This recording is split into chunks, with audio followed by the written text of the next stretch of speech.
नमस्कार, आप देख रहे हैं पक्ष विपक्ष। मैं हूं आपके साथ उन्नति भटनागर। संस्कृत को जनभाषा बनाना और उसका गौरव वापस दिलाने के लिए मुख्यमंत्री पुष्कर सिंह धामी ने रविवार को उत्तराखंड के सभी 13 जिलों में चयनित 13 आदर्श संस्कृत ग्रामों की विधिवत शुरुआत की है। इस दौरान मुख्यमंत्री ने विभिन्न संस्कृत ग्रामों के लोगों से डिजिटल माध्यम से संवाद भी किया।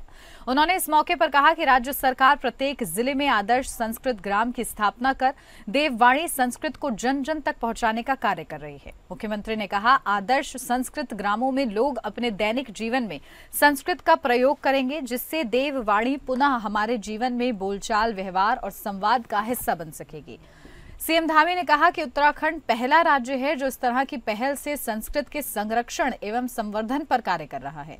उन्होंने कहा, संस्कृत भाषा हमारी संस्कृति, परंपरा, ज्ञान और विज्ञान का मूल आधार है, जिसके आधार पर ही प्राचीन मानव सभ्यताओं का विकास संभव हो सका है।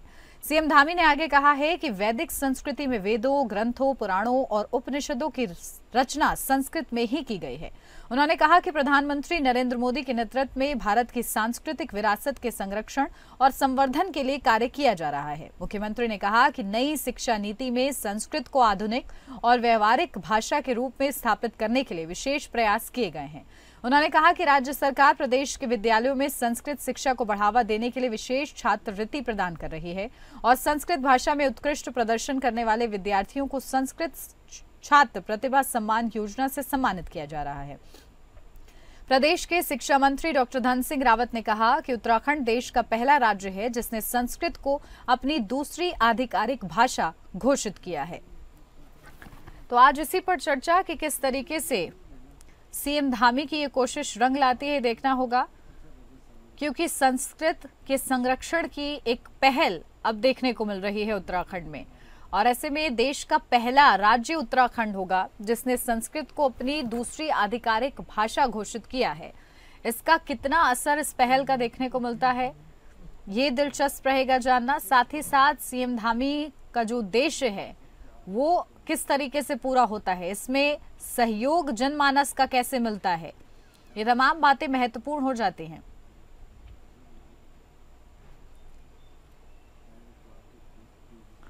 तो चलिए चर्चा की शुरुआत करते हैं। खास मेहमान हमारे साथ जुड़ गए, सीधा आपको रूबरू कराती हूँ। हमारे साथ मोहन कुमार, प्रवक्ता, कांग्रेस पार्टी से जुड़ गए हैं। मोहन जी, बहुत स्वागत आपका। हमारे साथ प्रभा बंदुनी, प्रवक्ता, भाजपा से जुड़ गई हैं। प्रभा जी, आपका भी बहुत स्वागत है। और शुरुआत प्रभा जी आप ही के साथ, क्योंकि आप लोग की तरफ से ये बेहद ही खास पहल की जा रही है। क्या इसके तहत उद्देश्य है और किस तरीके से संरक्षित रखेंगे, क्योंकि अब वो समय चल रहा है जब लोग नई नई लैंग्वेजेस सीखना पसंद कर रहे हैं। ऐसे में जो हमारी धरोहर रही है संस्कृत, उसको किस तरीके से आप लोग संजोने का काम करेंगे? देखिए, मैं सबसे पहले तो ये कहना चाहूंगी कि जो संस्कृत है, जिस प्रकार आज उत्तराखंड में ये पहला राज्य बन रहा है जहां पर कि जो संस्कृत है उसको दूसरी आधिकारिक भाषा भी बनाया गया है, तो ये बहुत ही गौरव का पल हम सबके लिए है। केवल मैं ये कहूंगी उत्तराखंड वासियों के लिए नहीं, बल्कि पूरे देश के लिए गौरव का पल है। तो मैं इसमें देखिए कुछ कहने की आवश्यकता नहीं है, क्योंकि उत्तराखंड में अगर हम ये शुरुआत करेंगे तो मुझे लगता है ये शुरुआत निश्चित तौर पर यहाँ से होनी चाहिए। अगर हम उत्तराखंड को देवभूमि कहते हैं और संस्कृत देवताओं की वाणी है, तो अगर हम इस काम को उत्तराखंड में नहीं करेंगे तो हम सोच सकते हैं फिर कि राज्य कोई भी हो सकता है, पहल कहीं से भी की जा सकती है, लेकिन अगर उत्तराखंड से हो रही है तो ये बहुत ही अच्छी बात है। और देखिए, संस्कृत के बारे में जैसे अभी हमने पढ़ते भी हैं, हम लोगों को पढ़ते हैं, हमने बचपन में यही सीखा है, पढ़ते आए हैं। हमारे समय में तो देखिए संस्कृत भाषा जो थी वो संस्कृत का जो एक प्रॉपर पेपर हुआ करता था, स्कूल में कंपलसरी संस्कृत पढ़ना होता था, कम से कम 10th क्लास तक तो सभी को पढ़ाया जाता था। तो देखिए संस्कृत अपने में एक बहुत ही विशाल मैं कहूंगी इसका स्वरूप है। और देखिए संस्कृत केवल एक भाषा के रूप में नहीं है। देखिए, अगर हम भारतवर्ष में और हम भारतवासी हैं तो हम ये कहेंगे कि जितने भी जो हमारे पुराने उपनिषद हैं, पुराण हैं, अगर हम इनकी डिटेल में जाएं तो हमें ये पता चलेगा ये सब तो संस्कृत भाषा में लिखे गए हैं। और जो उपनिषद पुराण हमारे हैं वो केवल ज्ञान का स्रोत व्यावहारिक नहीं है, वो वैज्ञानिक तौर पर भी हैं। तो देखिए जैसे जैसे समय बदलता गया, जो हम सबने देखा, जो संस्कृत का स्वरूप है उसको धीरे धीरे सिलेबस से भी हटा दिया गया, उसके बाद इसको ऑप्शनल कर दिया गया। तो देखिए कहीं ना कहीं बच्चों को भी ये लगने लगा, आने वाली जो हमारी पीढ़ी है, कि संस्कृत की जगह निश्चित तौर पर, अभी आप कह रहे थे कि वो दूसरी लैंग्वेज की तरफ चले गए, जबकि जो दूसरी भाषाएं, ठीक है भाषा सीखने में मैं ये नहीं कहूंगी कोई बुराई है, आप सीखिए, लेकिन जो भारत, ये जो हमारी संस्कृत भाषा है, अगर आप इसको पुराने उपनिषद की तरफ, पुराने उसमें जाओगे तो कैसे आप ज्ञान अर्जित करोगे? और वो अगर आपको वैज्ञानिक ज्ञान लेना है, विज्ञान लेना है, अगर हम पहले भी देखते हैं तो भारतवर्ष में तो हमेशा से जो चीजें विदेशों में अब आ रही हैं, हमें तो ये लगता है कि भारतवर्ष में तो अगर हमारे कई सौ साल पुराने का इतिहास भी हम देखें तो यहाँ तो हमारे नक्षत्रों की गणना की जाए, या विभिन्न प्रकार का, भगवान श्री राम का ही जन्म पत्री देख ली जाए तो उसमें भी ये कहा जाता है कि वो नक्षत्रों से बनी हुई है। तो उस समय तो ऐसा कोई समय नहीं होता था। तो देखिए उस समय के अगर हम ग्रंथ देखें तो अगर हम संस्कृत के, मुझे लगता है हम शोध की तरफ जाएंगे तो तभी उसको हम पढ़ पाएंगे, उसको व्यावहारिक बना पाएंगे। और अगर एक आदर्श ग्राम की स्थापना की जा रही है तो एक बहुत ही अच्छी बात है। और देखिए इससे क्या होता है कि हमें ज्ञान मिलेगा, विज्ञान की तरफ हम ज्यादा जाएंगे, और आने वाली पीढ़ी तो देखिए बहुत ज्यादा वैज्ञानिक है, उनको हर चीज एक प्रामाणिकता के तौर पर चाहिए। तो मैं सोचती हूँ कि माननीय मुख्यमंत्री जी की बहुत अच्छी पहल है और इससे हमें कुछ सीखने को ज्यादा अच्छा मिलेगा। क्योंकि जो दूसरी भाषाएं हैं वो ठीक है, बोलचाल की भाषा में वो ठीक है, लेकिन अगर आप अपने जीवन में कुछ नया सीखना चाहते हैं, आप ये जानना चाहते हैं कि आगे भी हम कैसे अपनी सभ्यता संस्कृति को भी संजोए रखें और अपने विज्ञान और ज्ञान को बढ़ावा दे सकते, तो संस्कृत के अलावा कोई विकल्प नहीं हो सकता है।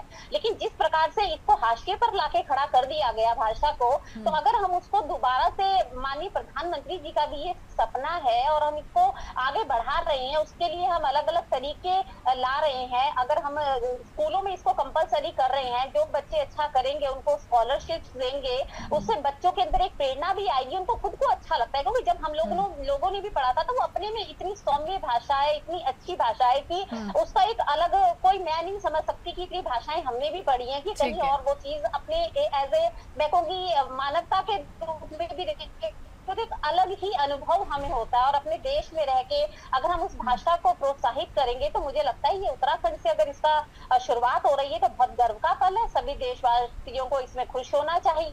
और आने वाले समय में मुझे लगता है अगर शोध होंगे तो कहीं ना कहीं वो संस्कृत भाषा हमें इसमें बहुत मदद करेगी।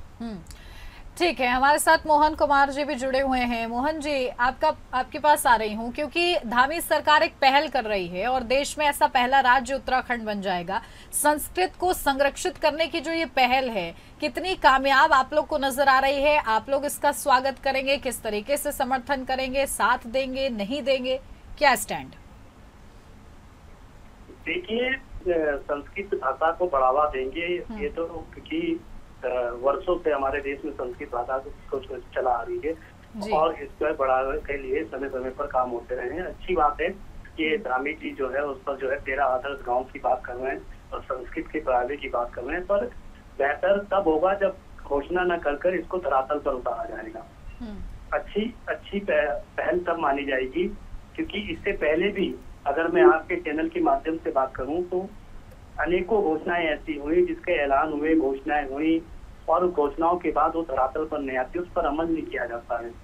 ऐसी तमाम योजनाएं थी जिनको जो है, जिनकी घोषणा हुई पर वो घोषणाएं अभी तक जो है कहाँ है पता नहीं। अच्छी बात है, अगर आप इसको जो है संस्कृत को बढ़ाने की बात कर रहे हैं तो इसकी तारीफ की जाएगी, पर तारीफ तब की जाएगी जब आप इसको धरातल पर उतारेंगे, जब आप इसको जो है इस पर अमल करने का काम करेंगे। सिर्फ घोषणा कर वाहवाही फूकने से काम नहीं चलेगा। क्योंकि इससे पहले अगर मैं आपसे बात करूं तो आप ही ने फिल्म सिटी की बात करी, आप ही ने होम स्टे की बात करी, आप ही ने रोपवे की बात करी, आप ही ने रेल नीति की बात करी, आप ही ने जच्चा बच्चा प्रोत्साहन योजना की बात करी, आप ही ने 50 से अधिक गाँवों को जहाँ आबादी होगी वहां पर सड़कों से जोड़ेंगे, आपने योजना की बात करी।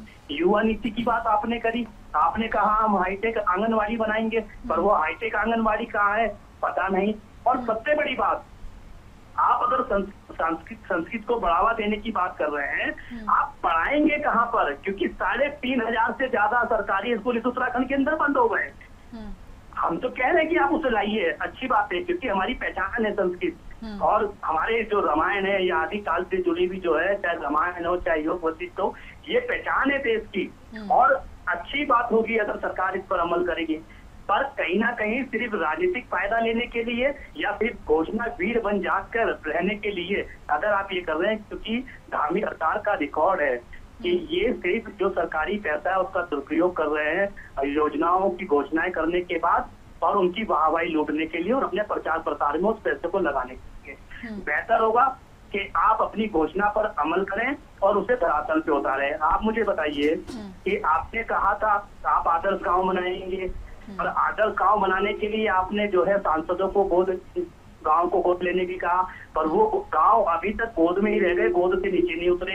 अब आप आ गए कि अधिकारी उन जो है गांव को गोद लेंगे, जब सांसदों से कुछ नहीं हुआ तो अब अधिकारी आ गए कि अधिकारी गांव गोद लेंगे। फिर आपने प्रवासी उत्तराखंडियों से कहा कि भाई आप गांव को गोद ले लीजिए। तो आप समझिए ना कि सरकार सिर्फ घोषणाएं करने में मस्त है, इनके जहन में लव जिहाद, लैंड जिहाद, हिंदू मुसलमान, इसके सिवा इनके दिमाग में कुछ नहीं है। बेहतर होगा, मैं आपके चैनल के माध्यम से सरकार को सुझाव देना चाहता हूँ कि सिर्फ घोषणा मत करिए, अमल करिए और इसको लागू करिए और अच्छी बात होगी, अच्छी पहल होगी।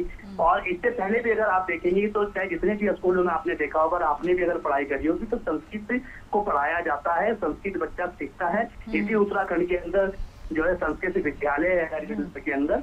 और मैं सरकार की प्रशंसा या सरकार की सराहना तब करूंगा जब आप इससे धरातल पे उतारेंगे। ठीक है प्रभा जी, सीधा आपके पास आ रही हूँ। कहीं सिर्फ ये हवाई पहल तो नहीं बनकर रह जाएगी, क्योंकि यही कंसर्न है विपक्ष का कि ये पहल तो अच्छी है लेकिन इस पहल को आप लोग करेंगे कैसे, क्योंकि काफी ज्यादा चुनौतीपूर्ण है। जैसे कि मैंने पहले भी प्रश्न में आपसे कहा कि अब लोग इतनी ज्यादा भाषाओं को एक्सप्लोर कर रहे हैं, ऐसे में कैसे उनको आकर्षित करेंगे आप कि आखिर ये हमारी धरोहर है, ये किस तरीके से संस्कृत सिखाएंगी और उसको आसान कैसे बनाया जाएगा ताकि लोग इसे बोलचाल में भी इस्तेमाल कर सकें। देखिए, सबसे पहले तो मैं आपको इस बात का जवाब देना चाहूँ कि विपक्ष से मेरे भाई इतना आरोप लगा रहे थे कि ये धरातल पर योजनाएं इनकी बहुत बनती हैं, धरातल पर ये नहीं लाते हैं।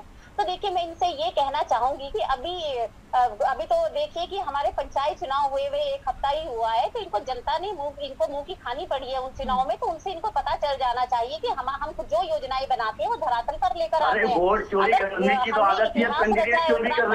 हमारी ही सरकार बनी थी बीजेपी की, चोरी के साथ कैंडिडेट चोरी कर रहे हैं पंचायत चुनाव में, और इस पंचायत चुनाव में उत्तराखंड तो क्या जनता का इतना आशीर्वाद और इतना प्यार हमें मिलता? आपको मैं ये बताना चाहूंगी आपके चैनल के माध्यम से, देखिए सरकार निश्चित तौर पर हमारी सरकार है, काम करना जिम्मेदारी है, कर्तव्य है हमारा, नई नई चीजें भी लाना। ऑल वेदर रोड किसने बनाया? रेलवे लाइन यहाँ जा रही है ऋषिकेश कर्णप्रयाग, वो कौन लेके जा रहा है?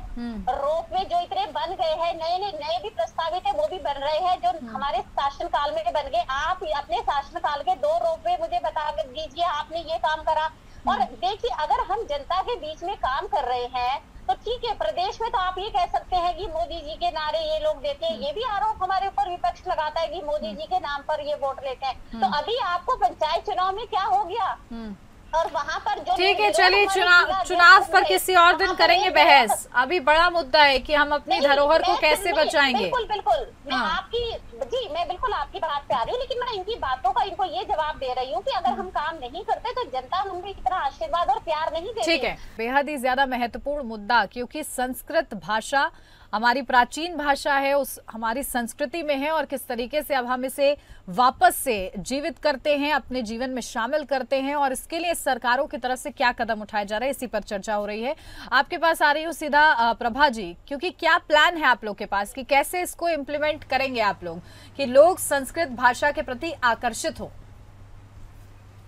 देखिए, पहले तो मैं यही बताऊंगी कि सबसे पहले जो इसकी शुरुआत की दौर है वो स्कूल से ही, देखिए निश्चित तौर पर विद्यालय से शुरू होता है।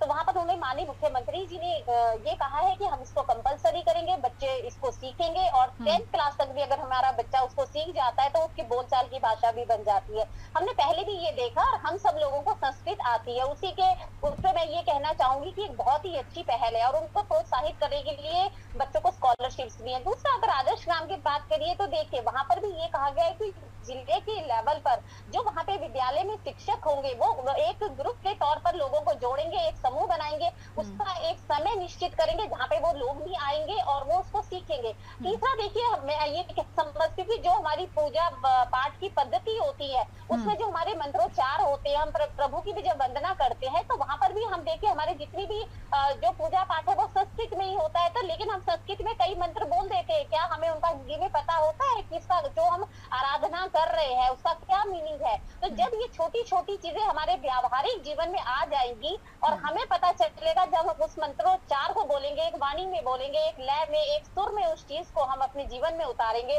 तो मुझे लगता है कि ये तो अनायास ही एक ऐसी भाषा है जिसकी तरफ हम सबका आकर्षित होना स्वाभाविक है। और जैसे ही ये भाषा देखिए, पहाड़ों में जो जो उन्होंने आदर्श ग्राम चुने, हमने उनका नाम भी देखा है, वो पूरी देवभूमि, और वहाँ के लोग तो वैसे ही मैं ये कहूंगी कि बहुत पूजा पाठी होते हैं। और जब ये छोटी छोटी पहल है, जब उनको व्यावहारिक जीवन में भी वो चीज आ जाएगी तो वो तो मुझे लगता है कि एक समय में उसमें ज्यादा देर नहीं लगेगी, बल्कि बहुत जल्दी हमारे आदर्श संस्कृत ग्राम बनके तैयार होंगे और ये हम सबके लिए एक सुखद अनुभव होगा। ठीक है मोहन कुमार जी, मेरी आवाज मिल रही है क्या आपको? चलिए, शायद मोहन जी तक आवाज नहीं पहुंच रही है, दुरुस्त कराती हूँ, इसके बाद उनके पास जाऊंगी। प्रभा जी, क्योंकि आप लोग पहल तो कर रहे हैं लेकिन विपक्ष का ये कहना है कि इससे पहले भी ऐसी तमाम योजनाएं हैं, आप लोग पहल कर कर और सिर्फ ये एक टैगलाइन ले लेते हैं कि हाँ धामी सरकार ने ये काम किया है, ये पहल की है, लेकिन उसका उतना असर जितना आप लोग सोचते हैं, जिस उद्देश्य के साथ लाते हैं, वो नजर नहीं आता है विपक्ष को।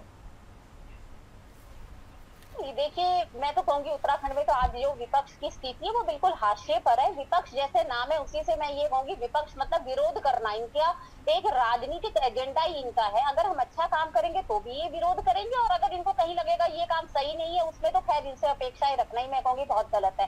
पर ये देखिए, आपको मैं ये कहना चाहूंगी, अगर एक इंसान पहल भी करता है, पहले तो वही अपने में बहुत बड़ी बात है कि अगर आज से पहले किसी और राज्य ने संस्कृत के लिए इतना काम क्यों नहीं करा, हमने इसको अपनी दूसरी आधिकारिक भाषा बना दिया है। अगर कोई भी राज्य में संस्कृत के साथ काम करना चाहता है तो कितनी सम्मान की बात है। तो ये देखिए, हर राज्य में ये ऐसा नहीं है। तीसरा, अगर हम बच्चों को प्रोत्साहित कर रहे हैं संस्कृत को में, देखिए संस्कृत के लिए शोध संस्थान भी खोले गए हैं। माननीय मुख्यमंत्री जी ने 75 करोड़ रुपए उस संस्कृत विद्यालय के मूलभूत सुविधाओं के लिए दिए हैं। तो देखिए, कहीं ना कहीं उसमें बच्चे आ रहे हैं, वो शोध करना चाहते हैं, उनके ज्ञान का जो भंडार संस्कृत के में छुपा हुआ है उसको अर्जित करके आगे जो आने वाली जो भविष्य में हमारी पीढ़ी है उस तक पहुंचाना चाहते हैं। तो देखिए, जब हम लोग इसमें निरंतर इतना काम कर रहे हैं तो ये टैगलाइन कैसे हो सकती है? और भारतीय जनता पार्टी को किसी टैगलाइन की जरूरत नहीं है। हम तो ये कहिए कि अगर हमारी सरकार, मैं इसीलिए पहले आपको कह रही थी, अगर राज्य में काम कर रही है तो हम किसी टैगलाइन को नहीं कहते, हम अपने काम बताते हैं, अपने विकास बताते हैं, हमने ये राज्य के लिए किया है। तब ये राज्य की जनता है जो ये निश्चय करती है या ये सोचती है कि हमें कौन सी सरकार अच्छा काम कर सकती है, कौन सी सरकार के निर्णय अच्छे हैं। अब देखिए, ये तो जरूर होता है कि अगर आज हमने कोई काम शुरू करा है तो ऐसा नहीं है कि वो पुनः हो जाएगा, एक साल में हो जाएगा। बिल्कुल मोहन कुमार जी, देखिए इनिशिएटिव तो ले रही है कम से कम सरकार। देखिए, मैं आपसे वही कह रहा हूँ, अभी इन्होंने स्वीकार कर लिया प्रभा जी ने, इसके लिए मैं इनका धन्यवाद करना चाहता हूँ, क्योंकि ये जो है ना, ये सिर्फ घोषणाएं वीर बन के रह गए हैं। घोषणा करना इनका काम होता है, अमल में लाना उसका काम नहीं होता। उन्होंने खुद भी कहा कि समय लगता है, समय इतना लग जाता है कि आप देखिए कि 10 साल की सत्ता में रहते हुए भी मेट्रो आज तक कहाँ है पता नहीं, रोपवे कहाँ है पता नहीं, जच्चा बच्चा प्रोत्साहन योजना की इन्होंने बात करी थी, कहाँ है पता नहीं, युवा नीति की इन्होंने बात करी थी, कहाँ है पता नहीं, मेट्रो हमारे पास आई नहीं, हेली कॉरिडोर हमारे पास कहाँ है हमें पता, हर गांव लिंक मार्ग कहाँ है हमें पता नहीं। आंदोलन की आरक्षण प्रणाली पर इन्होंने बात करी थी, जो उत्तराखंड आंदोलन के लोग हैं उनको क्षैतिज आरक्षण देने की वो कहाँ है पता नहीं। महिलाओं को नेता मुक्ति केंद्र की बात करी थी, वो कहाँ है पता नहीं। तो मैं इसलिए कह रहा हूँ, देखिए खाली घोषणा वीर बनने से आप अपनी पीठ तक दबाएंगे, इससे बेनिफिट नहीं मिलेगा। अगर आप किसी चीज को ला रहे हैं तो उसको धरातल को उतारना पड़ेगा। और मैं आपसे शंकर महोदय, आप मुझे बताइए, इन्होंने कहा था कि 50 से अधिक संख्या वाले गांवों को सड़क से जोड़ेंगे। आप मुझे बताइए कि जहां पर प्रधानमंत्री आते हैं मुखवा गांव में, उस गांव के लोगों ने पंचायत में वोट नहीं किया। और क्यों नहीं किया? क्योंकि वहाँ सड़क नहीं है, वहाँ सुविधाएं नहीं है। इन्हें बताइए ना। एक एक करके प्रभा जी आ रहे हो आपके पास। सिर्फ घोषणाएं घोषणाएं घोषणाएं घोषणाएं और घोषणाएं करके सिर्फ अपनी पीठ तक दबाना, अपने मुंह में मियां मिट्ठू बनना ये अच्छी बात नहीं है। आप किसी को योजना ला रहे हैं, अच्छी बात है, उसका विपक्ष या जनता उसकी तारीफ तब करेगी जब आप उसको धरातल पर उतार के लाएंगे। और अगर इससे पहले मैं आपको बताऊं एंकर महोदय, अगर आपने 7th में 6th में या 5th क्लास में अगर आपने पढ़ाई इससे पहले की होगी तो आप देखिएगा कि एक पीरियड होता था और उस पीरियड में ये होता था कि जो बच्चा संस्कृत सीखना चाहे वो संस्कृत सीख सकता था, जो पंजाबी सीखना चाहे वो पंजाबी सीख सकता था, जो उर्दू सीखना चाहे वो उर्दू सीख सकता था, जो संगीत सीखना चाहे वो संगीत सीख सकता था। सिर्फ किसी भी चीज पर वाह भाई लूटना, प्रचार में पैसा खर्च करना, ये कौन सी रीत है भैया उत्तराखंड सरकार की? ठीक है, ये क्या सिर्फ क्रेडिट के लिए किया जा रहा है क्या? हम स्वागत करेंगे। प्रभा जी, आप लोग की नियत पे शंका हो रही है विपक्ष को कि ये सब सिर्फ क्रेडिट के लिए हो रहा है क्या? मैं बता रहा हूँ ना आपको, आप मुझे बताइए ना, काल नेमी, अभी आप मुझे बताइए एंकर महोदय, मैं आपके माध्यम से प्रभा जी से पूछ रहा हूँ, अभी आप काल नेमी पे आपने बड़ी पीठ पर सफाई, कितने लोगों को आपने जेल भेजा काल नेमी पे? कितने लोगों का जीवन सुधारने का काम किया आपने काल नेमी की योजना पर?